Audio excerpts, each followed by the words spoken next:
Everyone, I wanted to make a review of the iPhone 17 Pro that I have.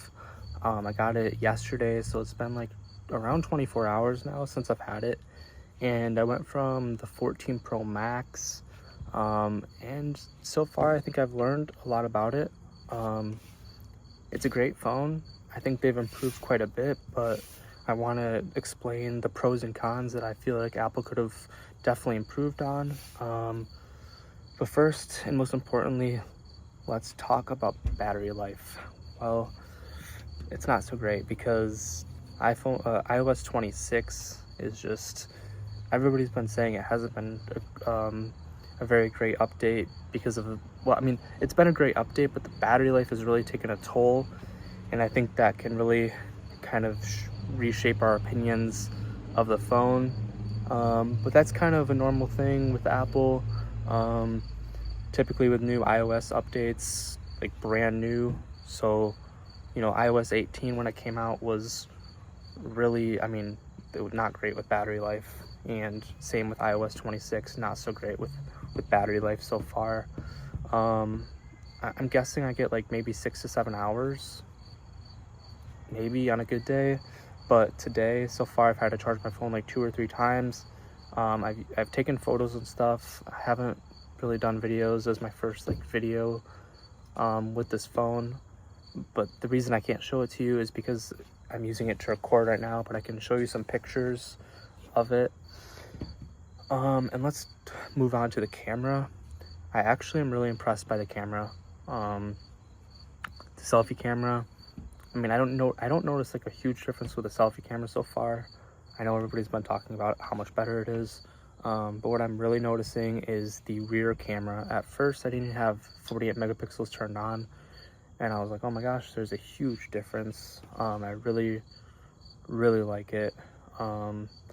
Apple Intelligence definitely needs some work, but I will say that the erase tool is decent. I kind of like it, and I kind of like what they're going with I'm trying to remember the name of it, like the Apple Intelligence, like when you take a photo and you can search that image, kind of like Google Photos. It's like very similar to that. I think that's good too, but they definitely need to improve it. With Siri, I haven't really noticed a huge difference. But I will say, I also, what I really like is the redesign. I really like the back of the phone, how it looks. I like the blue color. I got that color, and I really like it. I know everybody's getting orange, but I don't like that color. Like it looks really odd. I don't really care that they don't have black and white. I mean, honestly, it was either for me, either silver or blue, and I don't regret picking blue. But I know it's not like a huge thing. Like, it's just the color of the phone. You're gonna throw a case on it anyway, so it's not a big deal.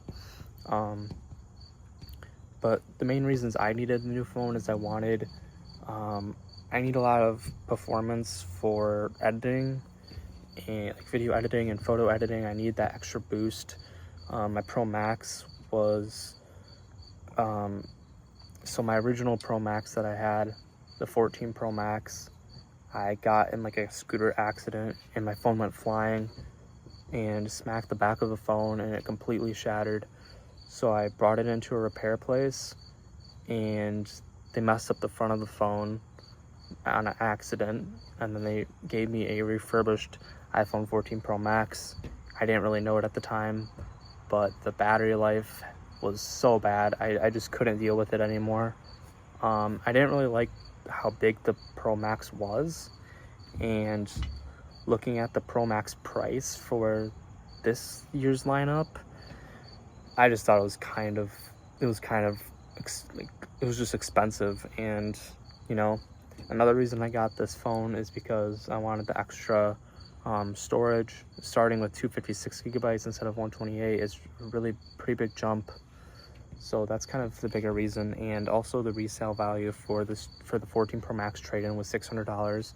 So I figured that's a good deal. I'm going to take this whether it's like a huge upgrade or not, but I've been waiting for a substantial upgrade from Apple, and I wanted more than just a redesign, I will be honest.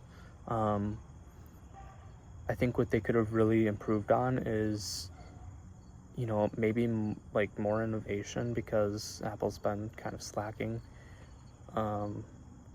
But the other, probably last reason why I got the 17 Pro is because I wanted to be within that period for the iPhone 20 to come out, because I think that's where a lot of the innovation is going to come out.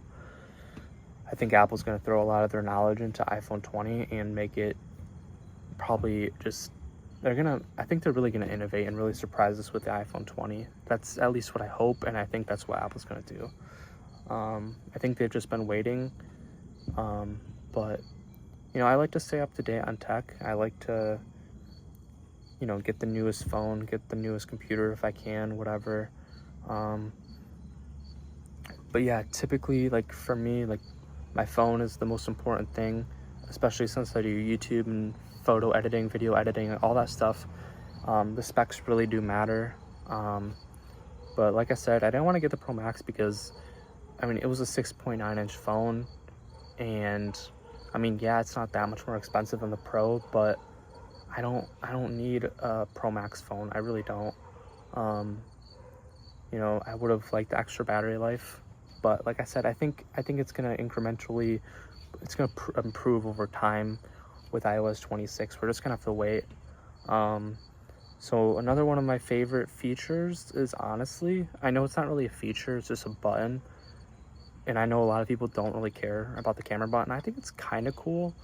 I think they could have made it a little bit more useful, but it is what it is. The quick action button is cool too, but it's not. I think I prefer the camera button more, just because if there's a quick shot that I want to get, I don't want to have to try to open my phone and then miss the shot that I'm looking for. I'm a photographer, so I really care about that.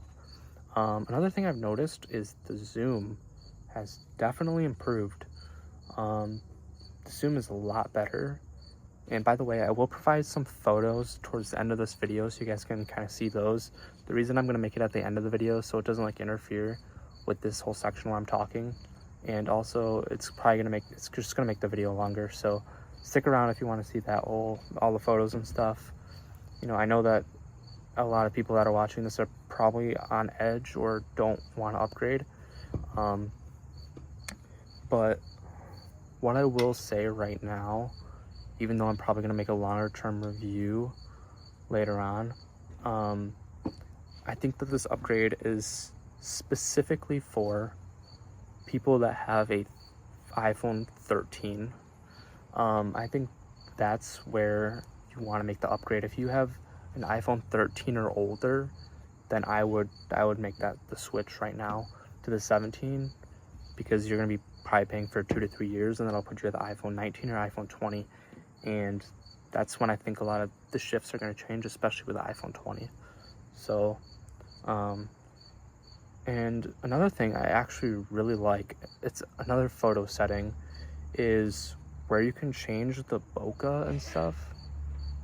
After you already took the picture, you can change like the bokeh, like the f-stop or whatever. I think that's what it's called, even though I'm a photographer, I should know what it's called. The aperture. You can change the aperture, that's what I meant. So after you take the photo, you can change the aperture and make the background look more blurry or more sharp. That's really awesome. They've done more with editing, like photo editing, and there's more like photo and video features that I really like. I also really like that they added that where you can record the front of you, and then you can also record behind you with obviously with the front, and then the back camera record at the same time. And I think that's really cool. Also, that rotation feature that they mentioned, where you could be holding your phone like this, and then you press a button, and then it can make your video horizontal or vertical without you having to move your camera. That's kind of a cool feature, in my opinion.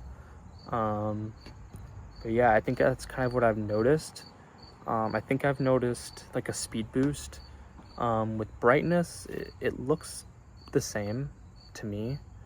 The 14 Pro Max already had 120 FPS, so that doesn't really change much. I like that they moved to USB Type-C. I know it's been a while since they've had that, but I do appreciate that they've done that. And I want to talk about one more specific thing, and that is, actually no, I want to talk about two more things. I want to talk about the heat, like from daily use, because obviously when you use your phone more and it's like specific applications, like let's say you're playing a video game or you're editing, your phone's going to get more hot over time. And I've noticed a little bit of heat, but not like crazy. Like it gets a little warm, but I wouldn't complain about it. I know the 14 or the 17 Pro has a vapor chamber, just like the 17 Pro Max. They both have vapor chambers. And I know a lot of people are complaining about the switch to aluminum, and yeah, I would agree. I think they should have stuck with the titanium, and I think the reason they went that route is aluminum. It's better for like heat dissipation and stuff. It's also like lighter. Wait, no, it's not lighter. It's cheaper for them, and every phone company or even tech company wants to use cheaper materials to save money. Just wear a case on your phone. Like seriously, just have a case on your phone. You should have a case on your phone anyway, in case you drop it. But it looks like they've improved in that category.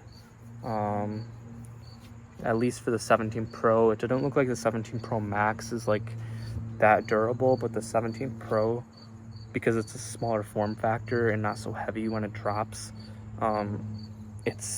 it looked like in some videos that I watched that the 17 Pro was significantly stronger than the 16 Pro.